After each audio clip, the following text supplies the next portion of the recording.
Manchester United 2, Man City 1, Manchester is red. We've won the derby as well. Mina, how are you feeling? It's been a long time coming, man. It's been a long time coming. I think it was a great game today.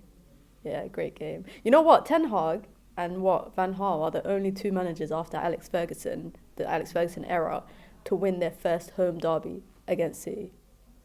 It's the Dutch magic. Are you saying there's something in that Dutch water? It might be. I don't know. Maybe it's the Dutch mentality. I don't know. But talking about mentality, we could talk about the mentality of the players today, because I said it in the first half. We just looked like a team that just wanted to play and wanted to compete with the opposition.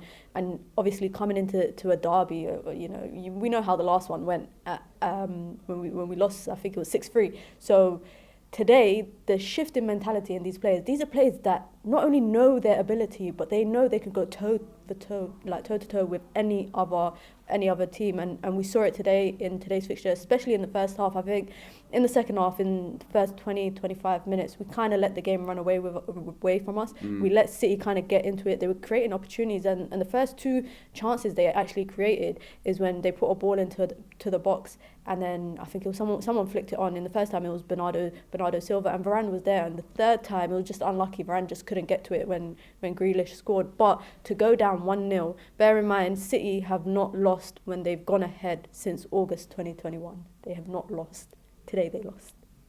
What can I say? I'm happy, man. I'm happy. You were confident going into the game as well. You were saying, look, I feel the way we're playing at the moment is solid. I feel that United are playing well. Again, Martial came off at half-time. Did us go behind almost just go to show, maybe not necessarily how important Martial is, but just that striking focal point? Because once Rashford moved into that role, once again, we gained control of the game. But in those sort of 10, 15, 20 minutes where we didn't have anyone there, that's where we concede. Yeah, and I think we lost our shape. I think the shape starts from the striker. I think we were alternating. First, Anthony was playing up top, Bruno was playing up top, and then we saw Rashford go into that position. And I really do think the change came when Garnacho came on. And I don't want to say it's solely because of his presence, but just the shift in play came. In the first 25 minutes of the second half, after we went down, we did look a bit sloppy. It's like we were trying to play that long ball over the top to Rashford every time. Anthony was trying to do it. Bruno tried to do it a few times. And you saw when Garnacho came on, he's just electric. I don't know what it is with him. His aura, he's something different. And people talk about his age and the fact that he's like an academy kid, but he's good enough to play. He's got 2 goals, 4 assists in this season. And he's been coming off the bench half the time. So I think that was a big thing. And another thing that I think that was pretty key was Fred. I think Fred was a big part. He runs. I said it, guys. I said it. Everyone laughed at me last time when I said that Fred runs. Yeah, but today we saw it. He was running a lot. He was literally following KDB everywhere KDB was going, and particularly in the first half, where I feel we had more control of the game compared to the second half. I think in the first half, when Man City were in possession, and I guess that this was Ten Hag's tactics, you saw Eriksen following Rodri. So when City would shift central and try to play the ball through the middle through Rodri, Eriksen was following him, kind of cancelling him out of the game. Then they would shift wide and try to bring KDB into it. Fred was there, he was cancelling him out of the game. And I think that was pretty much the sequence for the first half, which kind of allowed us to shut certain City players out of the game. It's only in the second half where I guess Pep said something to them in the changing room. And also, we're allowed 15 minutes to kind of just get into a slump. But for me, the most impressive thing is that we got into a slump, we conceded, and we still went ahead to win the game. And I said it before, I was saying throughout the week that I was feeling quite confident that we could get something, because I feel like this is a different Manchester United. But also during the stream, I was saying 2-1. When we were down 1-0, I was saying we're going to score. I can feel a goal coming. You weren't even just saying 2-1. You were saying the actual minute. I mean, is there some weird clairvoyance going on that we're not aware of it? Not only the luck of winning in UVHQ, actually, saying when goals are going to happen, getting visions. This is crazy stuff. Speaking of crazy stuff, Rashford, his form at the moment is incredible. His record of scoring is incredible. And today, he might not have even been playing at 100% for the majority of the game. He had a bad hip, still gets a goal, still wins the game. I could even say that he had an assist for that first goal, because what he did was clever, and I'm glad he left it there. Obviously, a lot of people are going to argue about whether it should count or not. At the end of the day, the goal stood. I'm not going to argue. I'm not going to argue about that. But Marcus Rashford, 16 goals, 6 assists, 26 games. He's on form, if he continues the way he is, to hit 30 goals / assists for the season, maybe even a little bit more.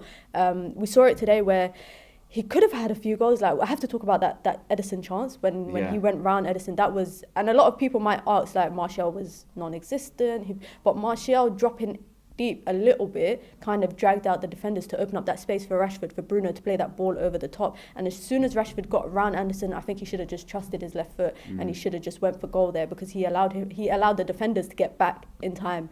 And then again, the second chance he had where he was practically one-on-one, he beat his man. He just should trust his instinct to shoot. But even his goal today, he was just in a number 9 position. That's a number 9 position that he's in. Obviously, we know he's been training. He's been working on his striking abilities in terms of playing as a striker. He said it's not his strong point, but we can see that he's been working on it, because today he was in the position where I'd expect people like the likes of Mitrovic, like a pure number 9, to be in that position. And credit to Garnacho for that assist, because for him to beat his defender, get beaten, get the ball back and beat his defender again. That's a lot of players. It's just the mentality, man. I keep talking about it, but I think it's a mentality shift across the whole team. And big shout out to Aaron Wan-Bissaka, because a lot of fans have doubted him. People have wanted him out. Diogo Dalot is out. When you call upon your players from like the bench, you want them to step up, and he's been doing that when he's been called upon since the Christmas period. Today he actually had a part to play in that first goal. A lot of people criticize him, for his inability and his lack of attacking talent. But he's been working on it, and you can see he's actually slowly becoming more comfortable on the ball. He's becoming a bit more confident. He's doing little skills, like we saw it today. Like everyone was like, "What is going on?" And he actually beat his man to keep persevering, to play the ball to Casemiro, who then played the ball through to Bruno Fernandes. So credit to Aaron Wan-Bissaka. I think he wants to fight for that spot. I think he wants to add that depth, and a lot of people might want him out, but really and truly we're not going into the market to buy a right back. And if we have Aaron Wan-Bissaka to call upon when we can, then if he's bringing out performances like that today, you can't doubt him. No, that's what I was going to say. I mean, if he brings out a performance like today, does that mean then that that's almost his spot now? We know how Ten Hag works, in that if you play well and you play well in big matches, that can be your spot. Is that his spot now to lose? No, but I think it's definitely up for grabs, similar to that left-hand spot. That left-hand spot, we've seen Malacia there, we've seen Luke Shaw there, who, kudos to him today as well, playing in that left centre-back role, both of them. But I don't think there's cemented fullbacks in this. But the more that they alternate, the more they kind of keep up their form. And so whenever they're called upon, they will play well. And I think we're seeing it with Wan-Bissaka. Because right now, if we didn't have Wan-Bissaka and Dalot was out, who are we playing at right back? Malacia would probably go right back, Luke Shaw would probably go left back, and then Martinez or whoever would play centre back. And it's a testament also to Ten Hag, who doesn't want to rush Martinez back into the lineup, because he did say Martinez was not match fit. He did say that coming back from the World Cup. Obviously, he's allowed to have fun. His country won the World Cup, he can enjoy.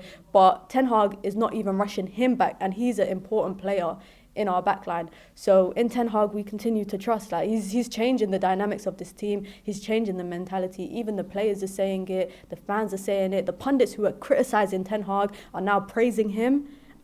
Please don't ask me about title charge or any of that. It's just one game at a time. You've ruined my ending. Are we in a title race? It's one game at a time. Come back to me, guys. February 26th, after Brentford home. Come back to me. We'll come back to you then. But today, we're winners.